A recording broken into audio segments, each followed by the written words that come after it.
Então, o que foi que a gente tinha combinado ontem? Que a gente não ia trabalhar com Moodle, ia ter o próprio editor, ia trabalhar com o próprio editor, ia salvar os arquivos no GitHub, ia ficar marcando na planilha o que nós fizemos. Então, vamos agora para um curso mega ultra rápido de repositório. Quem nunca aqui mexeu e nem fez um push aqui para o GitHub? Pronto, a maioria. Então, eu treinei em várias turmas e achei o modo super easy de ensinar este negócio. Então, como é que funciona? Você vai fazer um espelhamento entre uma pasta local e uma pasta remota. Para isso, você precisa ter uma pasta remota em algum local. E esse algum local, por um acaso, vai ser o GitHub. O GitHub ele não é só um repositório de arquivos, mas ele também é uma rede social. Ele permite que qualquer pessoa que colocou o código lá receba contribuições de qualquer outra pessoa se esse repositório estiver público. Então, vocês podem achar um erro no meu código, fazer um fork do meu repositório, corrigir o meu erro, enviar de volta a solução e me dizer, olha, fiz essa correção, Como ele é uma rede social, eu vou ver as notificações, vou ver o que foi que você fez e eu posso aceitar ou não aceitar. Tem todo um lance de... Tem threads de discussão, tem um monte de coisa legal no GitHub. Mas como é o fluxo básico de funcionamento pra gente? Você vai fazer as alterações no seu repositório local e você vai enviar as alterações para o seu repositório remoto. Então, o fluxo mais básico de todos é esse. Passo 1, criar o repositório remoto. Você tem conta do GitHub? Se você não tem, cria agora. Valendo, vai!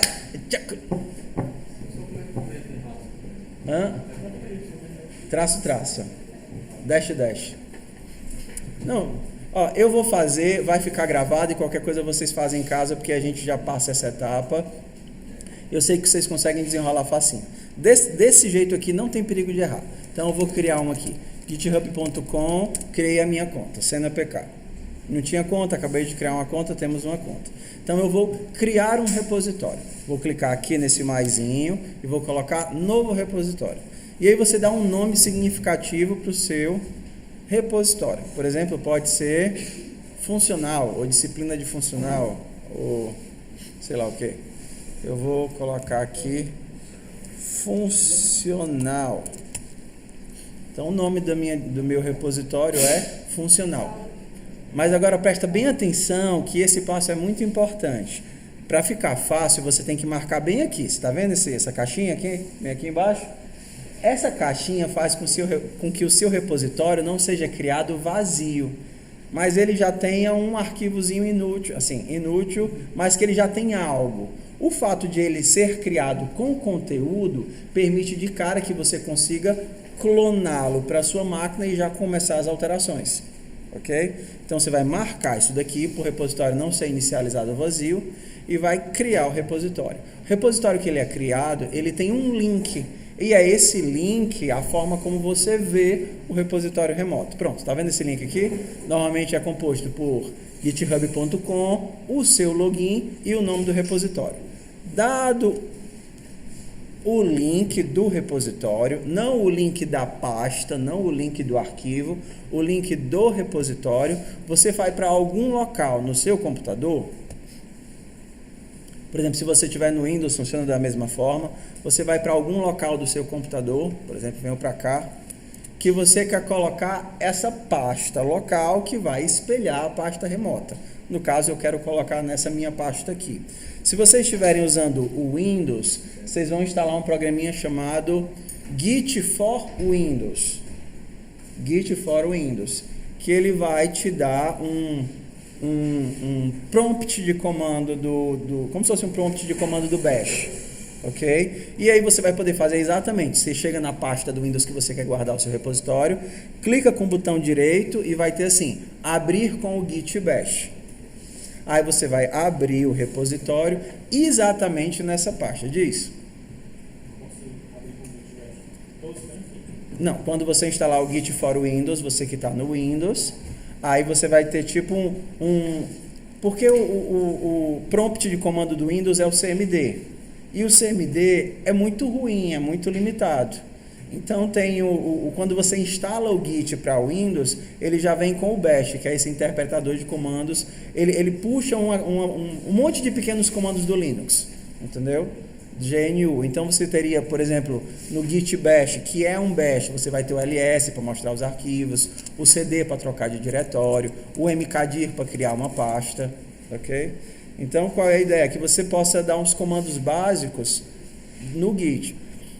Por que eu disse isso? Porque no Windows é muito ruim navegar na estrutura de arquivos no Windows pelo terminal. Porque enquanto no Linux é tudo plano, no Windows tem uma carrada de link simbólico, as coisas são desorganizadas, uma pasta pessoal que é link simbólico que está dentro de documentos. Então assim, é muito ruim navegar pelo Windows usando o terminal. Então é muito mais fácil você sair usando o Explorer, chegar onde é que você quer chegar, aí clica com o botão direito e diz abrir o terminal aqui. E aí vai abrir um terminal desse. Pronto, eu sei onde é que eu quero o meu repositório da disciplina. E eu já criei a contrapartida dele na nuvem. Agora eu vou cloná-lo. Git clone e o meu link. O que é que ele vai fazer agora? Ele vai baixar o meu repositório da nuvem direto para essa pasta da minha máquina, para que as duas fiquem espelhadas. Só que agora, para enviar para a nuvem, a gente tem um processo em 3 etapas. Oi? Não, mesma coisa. Se tiver privado, você vai ter que se autenticar. Se ele tiver privado e você mandar baixar, ele vai pedir cadê seu login e sua senha. Se for público, ele aceita baixar numa boa. Ok? Pronto, está aqui o meu repositório funcional. É dentro da pasta funcional. Seja aqui no Linux ou seja no Windows, quando vocês entrarem dentro da pasta, em qualquer uma das suas subpastas, ó, ele já vai identificar que você está dentro de um repositório Git. No meu caso aqui, ele já mostra que eu estou no master, que é tipo a linha do tempo principal. A gente não vai estar trabalhando com branches, ok? Mas a ideia é que no versionador de arquivos, você pode criar uma linha de tempo alternativa, fazer todas as alterações que você quiser. Se por acaso der errado, você descarta tudo que você fez e volta para o tempo original. Se por acaso der certo, você manda eles... Como é que merge em português? Misturarem, intercalarem, pronto, eles se juntarem, ok? Mas nós não vamos trabalhar com branches, mas é muito legal se você quiser entender e dar uma estudadinha, mas assim, para a gente vai ser tudo master, ou seja, tudo a linha de tempo, a linha de dados principal. Pronto, eu já tenho um repositório local que já está pendurado no repositório remoto, só fiz essas duas coisas, criei o repositório remoto com o readme e fiz o clone dele para a minha pasta local. Agora funciona assim, para poder enviar para a nuvem, eu tenho 3 etapas. Primeiro, marco o que eu quero salvar, e esse marcar, ele é feito com o comando add. Marcar o que se quer salvar é diferente de salvar. É como se você tivesse clicando assim do lado nas coisinhas. Então, por exemplo, você vê a situação atual do teu repositório quando você dá um git status. Beleza, não tem nada, não mexi em nada, eu vou criar alguns arquivos. Touch em Linux é para criar um arquivo vazio. Vou criar um arquivo 1.txt, vou criar o arquivo 2.txt, vou criar uma pasta. Tanto faz se eu criar pelo terminal ou se eu criar aqui pelo Explorer, não muda nada.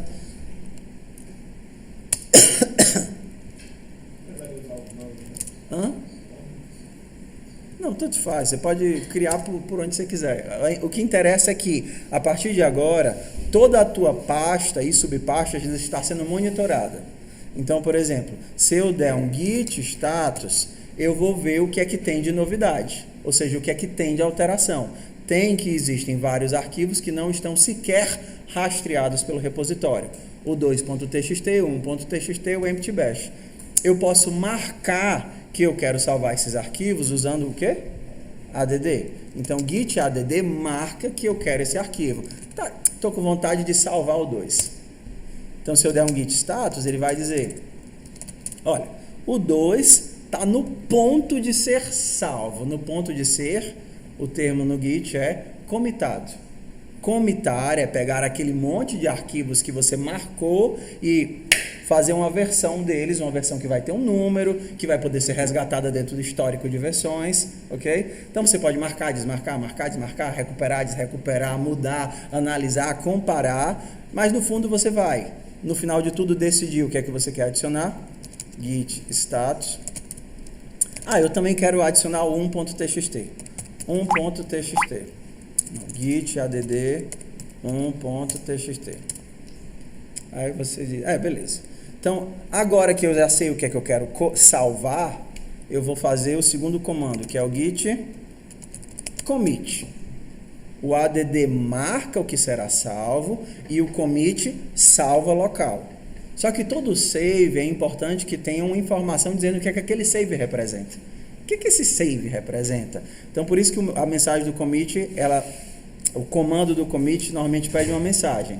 E você tem que dizer que a sua mensagem é, sei lá, aprendendo a salvar. Quando você olhar o histórico de saves, o histórico de commits, essa é a mensagem que vai aparecer quando você olhar o histórico. Então, primeiro passo, marca o que você quer. Segundo passo, salva tudo aquilo que você marcou. Qual é o terceiro passo? Enviar para a nuvem.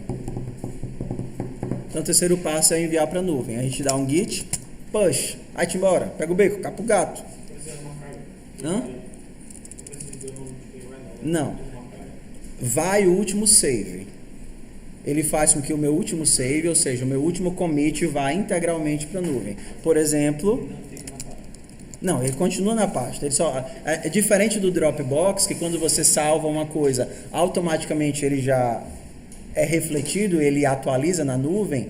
Só vai para a nuvem quando você der o push.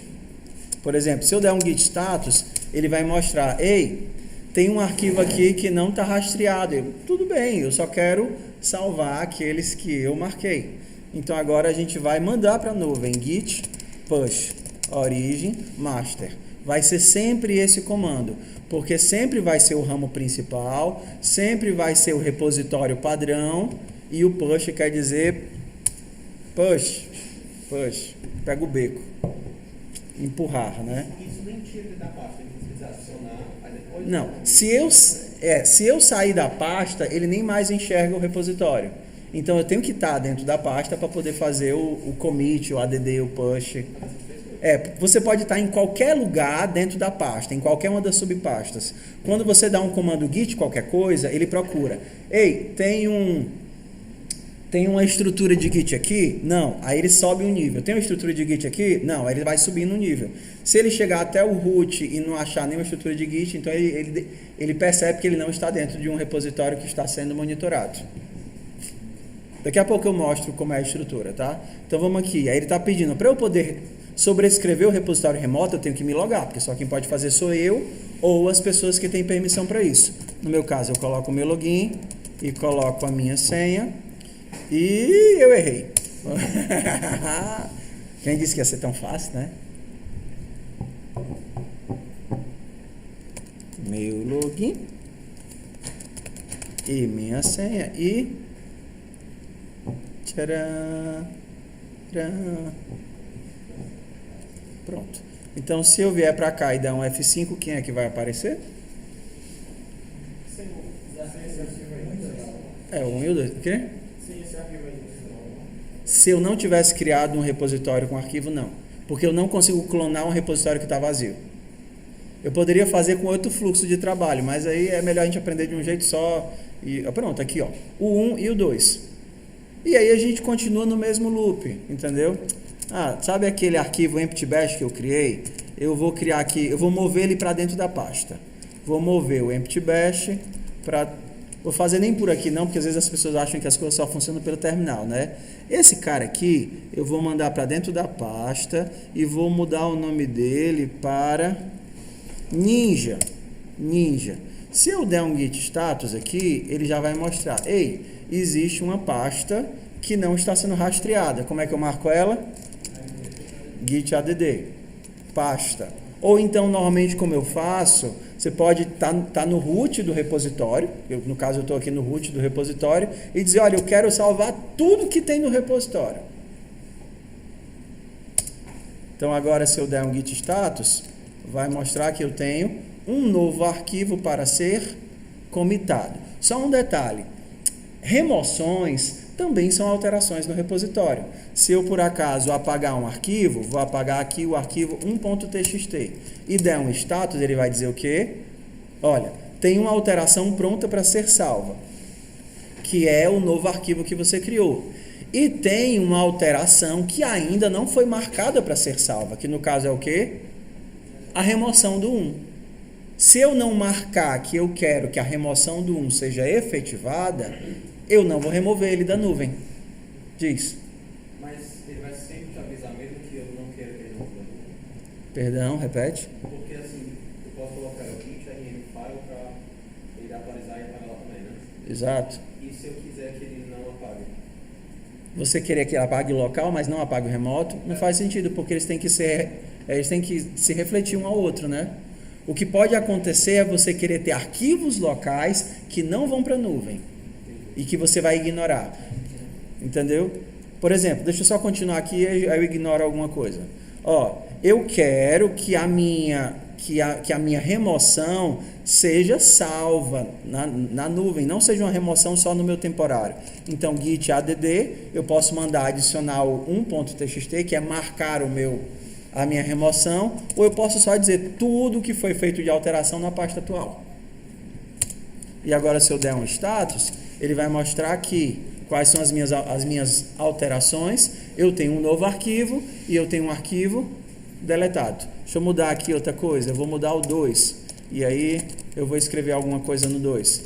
Se eu der um status, ele vai dizer que eu tenho agora um arquivo modificado. Vou adicionar, marcar de novo. E agora eu posso salvar a versão local, git commit -m ainda aprendendo, e para mandar para a nuvem é o quê? Push, git push origin master.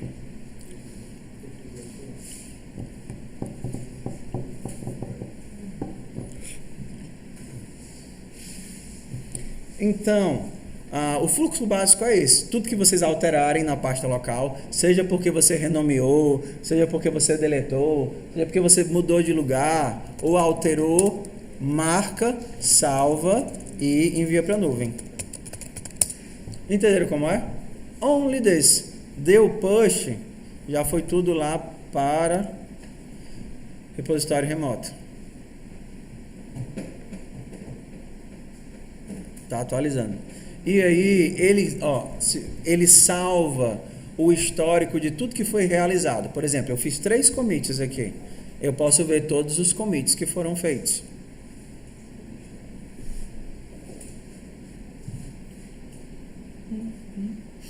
Aí, primeiro commit, segundo commit, terceiro commit. Se eu clicar aqui, eu vejo exatamente o que foi que mudou de uma versão para outra.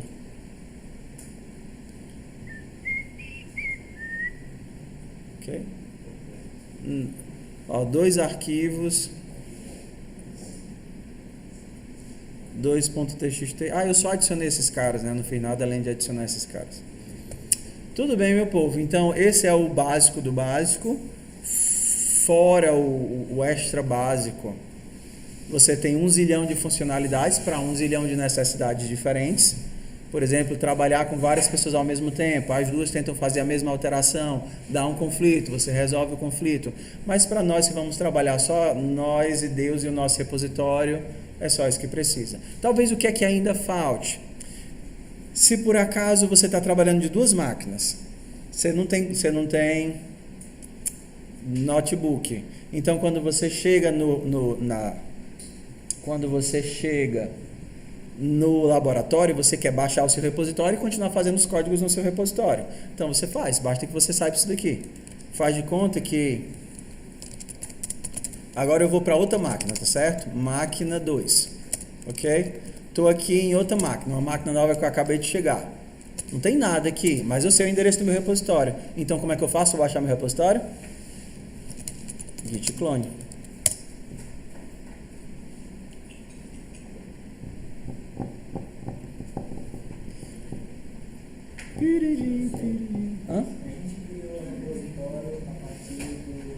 do GitHub.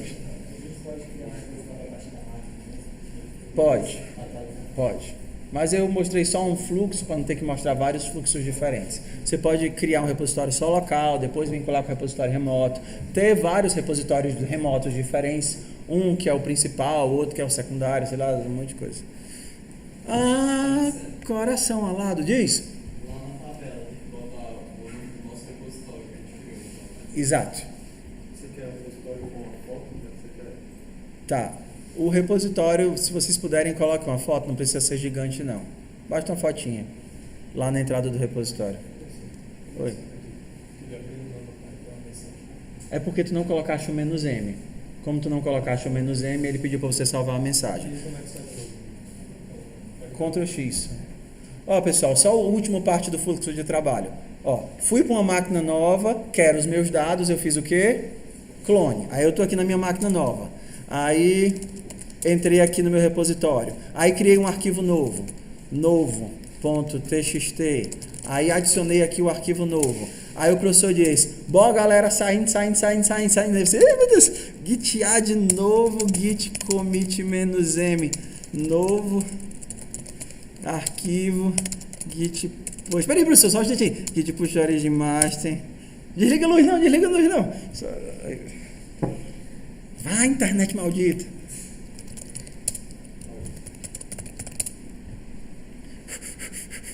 Pronto, foi. Aí você vai embora, né? Aí você, não, só para não ter perigo de ninguém copiar de mim, você vai lá e remove o seu repositório que você acabou de baixar. Pronto, acabou-se. Aí você volta para a sua máquina que está em casa. Está aqui o seu repositório original da máquina, tudo bem? Aí você chega aqui no repositório original. Cadê o novo? Está aqui?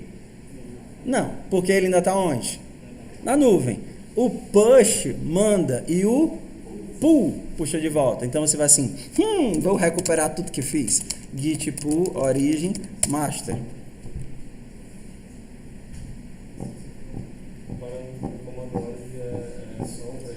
Não, o origin é o nome do servidor default, o servidor remoto default. Você está dizendo que você quer puxar do teu servidor default, que é o origin, a linha de tempo default, que é o master. Pronto, aí ele já baixou aqui, ó, o novo. Tá vendo? Então pronto, tudo que a gente precisava está resolvido. Então, sim. Vocês aí, quando chegarem em casa... Oi. Semana que vem. Até semana que vem. É tempo suficiente que vocês viram que eu fiz aqui em pouquinho tempo. Fiz só a linha super, hiper, mega básica, sem muitas variações, para não ter perigo de ter confusão. Ok? Se a gente tivesse tempo, eu deixava vocês fazerem agora. Mas eu queria já dar a introdução da linguagem para vocês começarem a mexer, porque senão é tipo, não tem graça, né?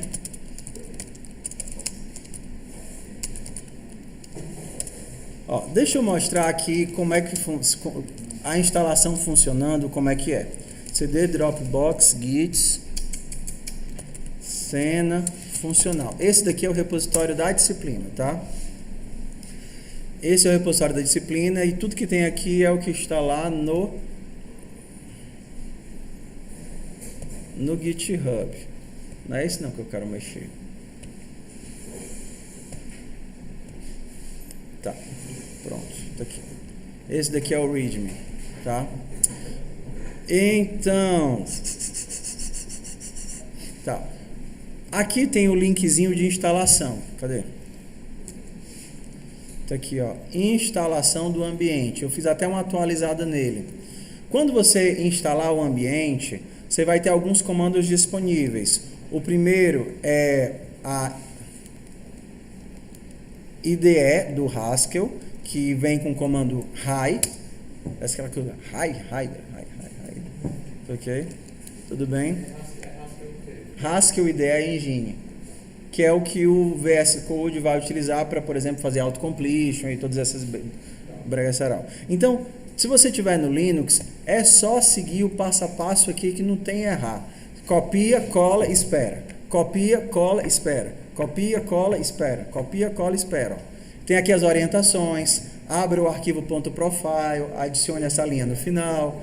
Dislog e log novamente para ele atualizar as variáveis de ambiente.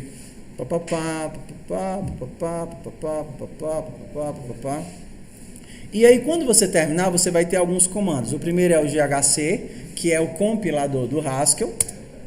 E o segundo é o GHCI, que é o que eles chamam de interpretador do Haskell. É o Haskell Platform. Ok? Então, pronto. Se vocês instalarem seguindo essa sequenciazinha, vocês vão ter esses dois comandos. Se vocês quiserem usar o VS Code, vocês ainda tem o plugin do VS Code que integra com o Haskell. E vocês podem, por exemplo, pegar um código como esse, que é o Hello World da vida. Cadê? E aí você vai lá para a aula 2, S01E02. E aí você vai criar um arquivo .hs, que é um arquivo do Haskell. E ele demora para carregar. Haskell é pesado. E aí ele já tem, por exemplo, os autocompletion, diz, é um print L, N e tal. Não é um get line, é um get line. E essas coisinhas, ok? Então, para vocês entenderem como é a linguagem, vocês vão ler, né, porque vocês sabem ler, mas só fazendo um super hiper resumo, super hiper mega resumo. A ideia do paradigma funcional é bem diferente do paradigma estrutural, do paradigma orientado a objeto, do paradigma declarativo, se vocês forem lá trabalhar com QML alguma vez. Então, a ideia é que o teu código ele se assemelha a funções. E a ideia é que você escreva funções que sejam puras, que não gerem impactos não planejados, indesejados. E acaba que tudo que é imprevisível no Haskell é encapsulado através de ferramentas, de técnicas e outras coisas lá. Por isso que entrada e saída é uma coisa estranha, porque entrada e saída, além de ser procedural, envolve uma incerteza. Você não sabe o que é que o cara vai digitar. Por isso que normalmente a gente só vai mostrar a entrada e saída lá para frente, ou lá do meio para o fim. Mas, por exemplo, existem algumas coisas básicas. Por exemplo, se vocês olharem aqui essa main, ou a forma como essa main está escrita, a gente consegue entender já algumas coisas aqui, de cara. Esse do, ele meio que dá uma coxambrada para você fazer algo meio procedural, com uma série de comandos um atrás do outro. Então ele faz essa forçação de barra. Main é a mesma ideia das outras linguagens. O código main é o código que faz o início das coisas. Esse getLine é a função que pega uma linha do que foi digitada e salva na variável name. E depois você utiliza o putStringLine para escrever uma string na tela. Esse mais de cara você já imagina que é concatenação, ok? Mais você imagina que é concatenação, e se você compilar e rodar esse carinha aqui, você compila parecendo... Você lembra do GCC, do C? Pronto, é a mesma coisa, só que aqui é o GHC. E é a mesma estrutura, você vai ter um arquivo de entrada, main.hs, para gerar um executável de saída. Mesma coisa, não é assim o GCC? Olha, meu Deus, foi que eu fiz errado aqui. Eu mexi em alguma coisa? Eu botei um string ali de gaiato.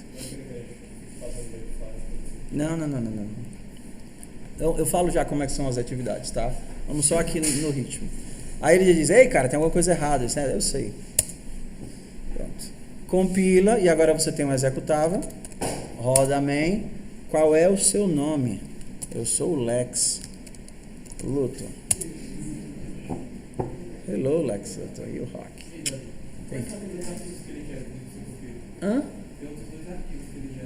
Tá.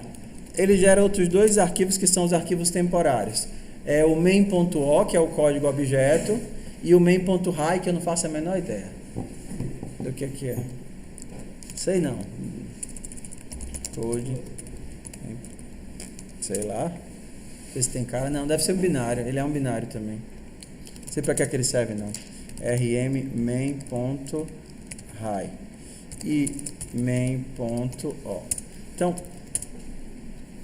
vamos ignorar, ou pelo menos por enquanto abstrair da ideia de compilar. Para isso que serve o amigo chamado GHCI. I de interpretador. Então, quando você roda esse cara, ele abre um modo Python de C. No Python você também não pode abrir o interpretador? Python. Aí você pode fazer A recebe 5, B recebe 8. A menor do que B? Sim ou não? Sim. É ou não? É. Da mesma forma que você faz isso com Python, você consegue fazer com Haskell.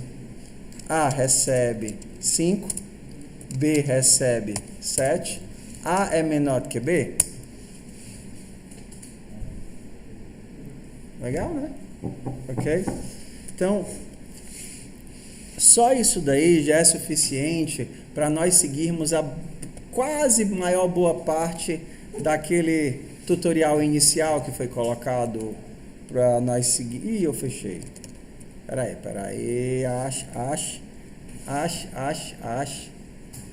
Cadê aqui? Tá no README. O tutorial está aqui no curso online em português. Mas também tem outro bem legal que a gente pode até passar aqui, que é o resumão. Sabe o que é o resumão? Resumão é tipo, nem é tão difícil quanto parece. Bora aqui no resumão ver o que é que a gente consegue fazer em 15 minutos.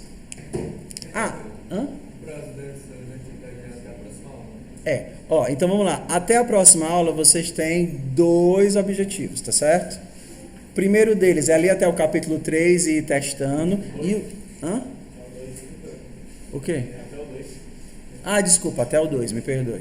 E o segundo é resolver esses exercícios aqui, ó. github.com/cena_pk/funcional_arcade. Olha que legal. Quem fez FUP recente vai bater uma nostalgia agora. Se a internet ajudar. Então, se a internet ajudar, deixa esse negócio abrindo aí, tá? E esse aqui também não abre. Ninguém tem internet aí pra me dar, não, por isso. Foi. Tá conectado no bloco 3, conecta no bloco 4. Não, tá no 2. Tá. Tem a do bloco 4 embaixo, sala 3. Esse aqui, sala 1. Ih, escolhi errado de novo. Tá. Vai. Vai.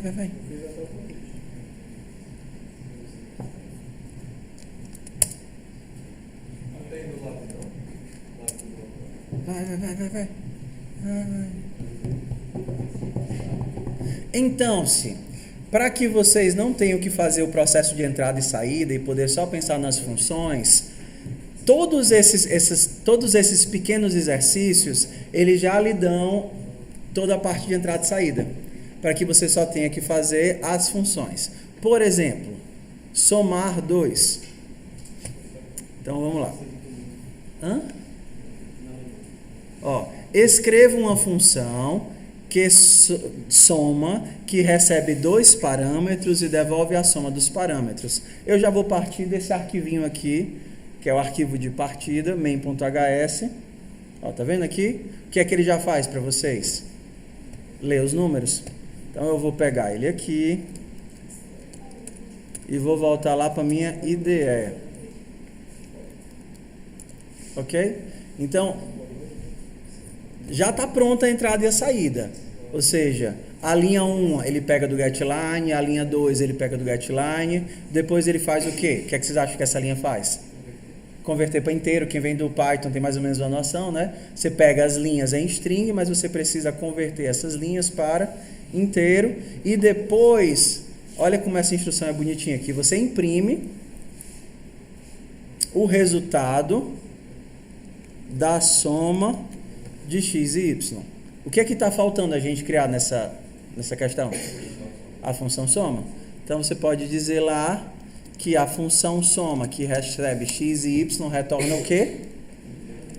X mais y. Não. Em Haskell não. É opcional. Você poderia dizer, eu quero a assinatura. E aí você pode criar, mas o mínimo...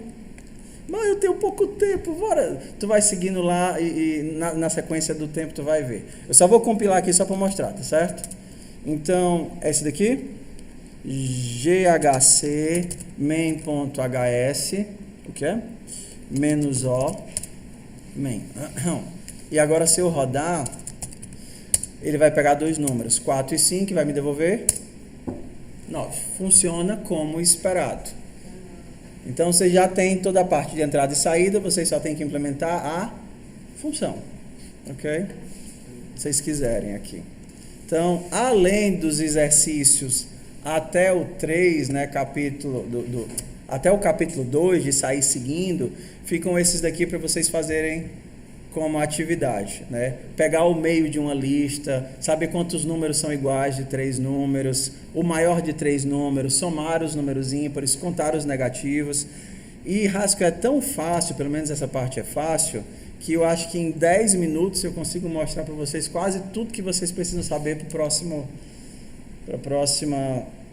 as próximas semanas ou para a próxima aula. Imagina que você está no interpretador, no GHCI, tá certo? Então, se você digitar 1 mais 1, que aparece? 2. Então, você faz a mesma coisa do Python aqui. Booleanos e comparações funcionam da mesma coisa, só que o diferente do Haskell não é o exclamação, é o barra. Isso que tem diferença. Não, é porque é o barra igual. O barra igual é que dá o diferente. Se for só o barra, ele faz a divisão. Aí até aquela parada de atribuir, somar a atribuição, no mais recebe, vezes recebe. Não entendi. É isso daí, não tem o mais recebe e o vezes recebe. Não, não. Se você fizer 6 dividido por 2, vai dar 3. Mas se você quiser perguntar, 6 é igual, ou 6 é diferente de 5, não é assim. Isso aqui não existe. Ele também já dá a dica. Ei, você por acaso não está querendo dizer que é isso daqui, não é? 6 é diferente de 5? Ele diz, sucesso. Porque a linguagem é diferente. Ok? Strings são da mesma forma. Caracteres são da mesma forma. Concatenação agora não é um mais só. Concatenação de strings são mais. Um vetor de caracteres continua sendo um string. Só que agora a gente tem a pequena coisa. No Python, quando você tinha, por exemplo, nome recebe banana. No Python ou no C ou qualquer coisa, se eu quisesse o primeiro índice, eu faria como? Índice 0, não é isso? Não, nome 0 é o primeiro, porque nome é um vetor. Então, índice 0 é o primeiro caractere de nome. Só que em Haskell é índice 0, que é o B. Índice 1, vocês não vão achar em Haskell aquele modelo de carrada de parênteses, porque como a ideia é funcional, quando vocês forem lendo, é simplesmente composição de função. É uma função que chama função, que chama função, que chama função, que chama função, que chama função, que dá um resultado no final. Então, isso daqui é uma função aplicada sobre nome, passando o parâmetro 1, dizendo assim, eu quero o primeiro de nome. No caso é diz? Não entendi. É para depois. Algumas você pode inverter para que faça mais sentido, mas o normal você coloca os parâmetros para depois. A gente vai chegar já lá. Então, deseja a string, o índice 0 é T. Aí começa a primeira parte que é legal do Haskell, que a gente não tem tempo agora, mas depois a gente vê melhor, que são as listas e as composições que ele chama de lazy evaluation. Ele mantém a estrutura da ideia, mas ele só calcula quando ele precisar daquela informação. Por exemplo, 1, 2, 3, 4, 5 é 1, 2, 3, 4, 5. Mas 1 até 5 também é 1, 2, 3, 4, 5. E A até Z é o quê? A, B, C, D, F, G, H, I, J, tá? Primeira ideia das strings. Eu posso fazer os ranges em mais de um local. Então, eu quero todos os números de A a Z e depois todos os números de Azão a Desculpa. Letras. Eu quero todas as letras de A a Z e todas as letras de Azão a Zezão, porque eles são contínuos. Ui! O que eu digitei de errado aqui?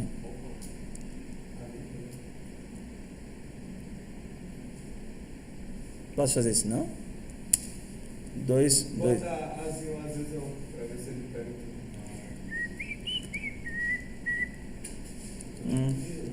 Não, tudo bem. Qualquer coisa a gente faz assim. Soma o primeiro mais o segundo. Se botar Azão a Zezão, se eu botar só um deles, A com A, Z.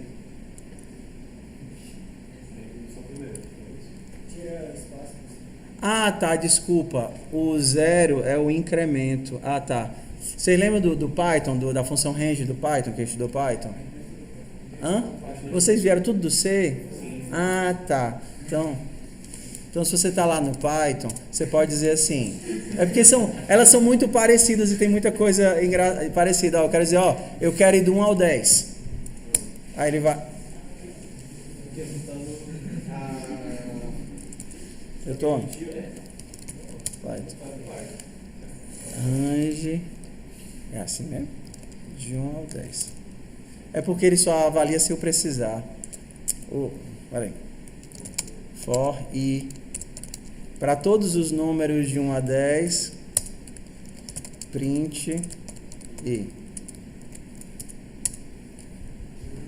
Ok? Então ele faz o range. Mas eu poderia dizer, mesma coisa em Python, para todos os números de 1 a 10, só que andando de 2 em 2, imprima i. Ok? Mesma coisa do Haskell, só que é diferente. Aqui eu diria para todos os números de 0 a 10, só que andando de 2 em 2. Para todos os números de 5 até 1, só que como ele está imaginando que é incremento, aí ele não faz. De 5 até 1, eu nunca vou chegar de 5 até 1, a não ser que eu faça para todos os números de 5, 4... Mas isso é muito legal, né? É só o primeiro e o segundo número da sequência? Então ele calcula a sequência assim? Ele pega a razão de um do outro. Ah, ele vai na razão, né? Que legal. Interessante, vivendo e aprendendo. A mesma coisa aqui. Aqui faz o vetor de 1 a 10 e eu pego o índice 3. Ah, isso daqui é legal. Porque eu posso dizer, olha, eu quero todos os números de 0, 4 até infinito. Cansei. Aí eu posso dizer, nessa lista eu vou querer o número 50. É o número da colocação 50. O cinquentésimo índice da colocação 200. Porque você tem que imaginar que na ideia do Lazy Evaluation, aqui ele só faz o cálculo se ele precisa e até onde ele precisa. Então ele tem como é o nome? Uma geração infinita, não, esqueci o nome agora. Uma dízima infinita, um gerador infinito, mas ele só gera até o 50º item. Ok? Aqui juntando duas listas que a gente já viu. Esse daqui é o modo de concatenação. Você já viu, você que veio do Java ou do C++, já viu uma funçãozinha push front, né? Que você pega uma lista e quer adicionar o cara na frente da lista. Você faz um push front. No vector, no ArrayList, no linked list, você dá um push front para inserir o cara no começo da lista. Então, se a minha lista for de 1 até 6 e eu quiser adicionar o elemento no começo da lista, a sintaxe é essa de 2 pontos. Então, eu vou adicionar o 9 no começo da lista. Ok? Vou adicionar o 9 no começo da lista. Como é? Adiciona no começo da lista. O A não é uma lista de 1 até 6? Então eu estou adicionando esse cara, o 9, no começo da lista. No final eu poderia dizer A mais 9. Ok? Será que ele aceita assim? A com 9? Não, aceitou não. Então o B vai ser A mais 9. No começo ele faz o 2 pontos, porque o começo é a concatenação pela frente, é o push front. E esse mais faz a concatenação ao contrário, né? O pushback. Ok? Poxa, aqui é a parte mais legal de todas, que é o List Comprehension, que dá para fazer praticamente tudo com ele, ou quase tudo, e aqui a gente vai pular para o Python de novo. É porque ele é um pouquinho mais legível, porque ele tem mais informação, tá certo? Então vamos pular para o Python de novo. Faz de conta que eu tenho uma lista. O B é uma lista que vai do 1 ao 10. Não é assim não. Como é? Range 1, 10. Beleza? Então eu tenho uma lista do 1 ao 10. Então, tem essa estruturazinha que é o for x in x if alguma coisa. Tá certo? For x in y if w. Isso daqui diz o seguinte: pegue todos os elementos de y, se algum critério, e salve uma nova lista deles de alguma forma. Traduzindo, eu vou fazer o seguinte: para cada elemento de B, eu quero for x. Peraí, que deu x. É assim, eu estava escrevendo errado. Tá. Isso daqui a gente lê assim: para cada elemento x em B, cria uma nova lista colocando apenas x. Então, se eu fizesse isso, vai ser a mesma coisa que eu tinha antes. Beleza? A leitura? Você começa a ler daqui. Para cada x em B, deixe apenas x. Eu poderia ter feito isso daqui. Para cada x em B, eu vou deixar quem? X mais 1. Ok? Para cada x em B, eu quero x ao x vezes 2. Isso daqui é o que a gente chama de mapeamento. Eu pego uma lista e gero outra lista através de uma função. A função que eu estou fazendo é somar mais 1. Ou somar mais 2. Se eu tivesse, por exemplo, uma... Meu Deus, será que eu tenho tempo? Bora lá que eu estou correndo com o tempo. Eu não vou ter tempo para isso. Não vou ter tempo, porque eu tenho que sair. Tudo bem, vamos aqui do jeito que a gente está. Então, a minha lista recebe range de 1 até 10. Desculpa, eu estou misturando já as duas linguagens. Range de 1 até 10. Então, a minha lista está aqui. Então, bora para a primeira construção legal. X for x em L. Não foi isso que vocês viram? É um mapeamento, eu pego uma coisa e deixo outra. Só que eu tenho um terceiro fator que eu posso adicionar, que é um if. Então, para cada x na lista, se x for maior do que 5, a gente lê assim, ó. Para cada x na lista, se x for maior do que 5, coloque ele na nova lista. Então, o que é que vai aparecer quando eu fizer isso? Todos os números que são maiores do que 5. Eu poderia dizer, para cada x na lista, se ele, módulo 2, for igual a 0, coloque ele na lista. Para cada x na lista, se eu estivesse trabalhando com um objeto composto, por exemplo, uma classe, eu poderia ter dito, para cada pessoa na lista de pessoas, se a pessoa ponto idade for menor do que 18 anos, imprima o nome da pessoa. Imagina que eu tenho um objeto composto. Eu poderia, numa boa, escrever isso. Eu quero o nome de todas as pessoas que têm mais de 18 anos. Então, eu quero o nome para cada, por exemplo, para cada pessoa na lista, se pessoa ponto idade for menor do que 18. Quero os menores de idade. Entendeu? Ou como é que é o raciocínio?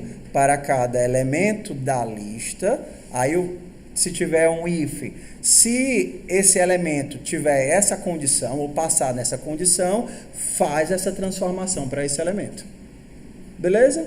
É uma super compactada, né? Porque você não precisa de for, não precisa de nada coisa. A mesma coisa que a gente fez aqui, a gente tem para o Haskell, só que com uma sintaxe talvez não tão bonitinha. Mas olha aqui o que ele está fazendo. para cada x na lista, você está vendo?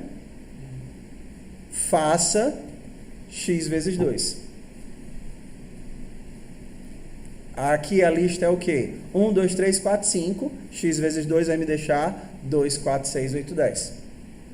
Agora com o meu if, para cada x na lista, se o x vezes 2 for maior do que 4, coloque na lista x vezes 2. No caso do a gente precisa colocar o if. Porque a sintaxe é diferente, mas as estruturas são a mesma ideia. A lista do Haskell é muito mais overpower do que a lista do Python, mas pelo menos o Python é mais legível, né? Dá para você consegue olhar, tem o then, tem o if, dá até para ter uma sensação mais humana olhando para aquilo ali. Tudo bem? Mas é a mesma ideia, ok? Então, a gente teria aqui a ideia das tuplas, que a gente, se você tivesse em C++, seria um pair, ou então, cada linguagem vai ter um nome para isso daqui, porque numa lista você só pode colocar objetos do mesmo tipo. Na tupla você pode colocar objetos de tipos diferentes, strings e inteiros, ok? Esse first e esse second é o primeiro elemento da tupla e o segundo elemento da tupla. Funções, não precisa de protótipo nem nada, ela só precisa de o nome da função e os parâmetros que ela recebe. Aqui eu estou dizendo que o nome da função é add, que vai receber um parâmetro A e um parâmetro B, que pode ser qualquer coisa. Hã? Já. Ok? E aí ele vai fazer retornar A mais B. Eu vou pular essa parte aqui de composição, tá certo? Porque não interessa pra gente. Pelo menos agora não. E vamos para aquela parte que vocês perguntavam, né?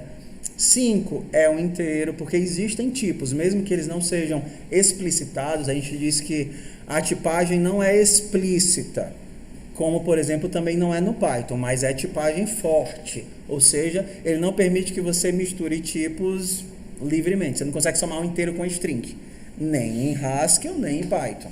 Então, por isso que a gente diz que a tipagem é forte, ele não mistura tipos, mas não é explícita, ele faz a indução. Indução não. É indução? Não? Né? Ele faz a indução do que é aquele tipo, ok? Por exemplo, JavaScript é o contrário. JavaScript é tanto não explícita, é uma tipagem implícita, mas é uma tipagem fraca. Tudo que você somar, ele aceita, né? Aí ele vai dar um não existe, ou infinito, ou qualquer coisa, mas ele vai deixar você somar qualquer coisa. Tá certo? Então aqui tem o conceito básico de função. Por exemplo, essa função double recebe um x e retorna x vezes 2. E a assinatura que é opcional é a ideia de que a função double, ela recebe um inteiro e ela retorna outro inteiro. Aqui a gente também teria o if-else, que é feioso, mas também parece com o if-else, o ternário do Python. Aí eu pulo de novo para o Python. Vocês já viram o C? O C a gente tem uma marmotinha que é assim, né? Print o ternário. 4 é menor do que 5. Já viram isso aqui? Se for, então coloca banana. Se não, então coloca batata. O que é que vai sair desse resultado aqui? Banana, porque 4 é menor do que 5, ele pega a primeira instrução. Em Python, isso seria isso daqui. Print, quer que eu imprimo? Banana, se 4 for menor do que 5, se não imprime, batata. É o if-else, só que o que a gente chama de instrução ternária. Você tem o if, mas você obrigatoriamente tem o else. Você sempre tem os dois juntos, você não tem só o if. É uma instrução ternária. Você analisa uma coisa, porque essa é a ideia do funcional. Você não pode dizer assim, 1 mais 1, 2. 1 mais 3, não existe, eu não sei responder. Você tem que ter um resultado daquela função. Então, todo o teu if tem que ter um else. Toda a tua entrada de dados tem que ter uma saída de dados. Então, você tem banana, se 4 for menor do que 5, senão você tem batata. Mesma coisa aqui. Aqui você tem, se 1 for igual a 1, então você coloca sucesso. Se não, você coloca, como é que eu traduzo isso daqui? Sofrimento, tristeza, agonia, sei lá. Hã? Tem uma cacada de sentidos. O if ele também pode ser tipo identado, né? Se um for igual a um, então isso, se não, isso. Só que ele não existe sem o se não. Ele sempre é um par, porque você sempre precisa de um resultado. Porque você está numa função. Você sempre tem que retornar algo dali. E eu me vou, vocês começam a fazer os exercícios. Eu preciso ir porque minha mulher disse, venha agora que você está com um problema aqui. E vocês ficam aí até terminar o horário de aula, fazendo aqueles exercíciozinhos que eu coloquei, lendo a apostila. E se vocês quiserem, vocês podem continuar aqui. Sucesso? Continuar daqui, desse... E Davi, depois que fizer, você pode marcar? Vocês podem marcar. Eu vou ajeitar a planilhazinha para vocês marcarem. Então, objetivos. Fazer esses 8 carinhas, ó. Isso daqui é if else, isso daqui é lista. Miolo é remover o começo e o fim. Soma é somar. Maior de 3 é if else. Então, é tranquilo fazer, desde que vocês vão se acostumando uns pouquinhos com a linguagem. Deus abençoe, foi um prazer estar aqui. Deu tempo de fazer muita coisa até, né? Se me dão mais uma hora, eu termino a disciplina. Deixa vocês de férias.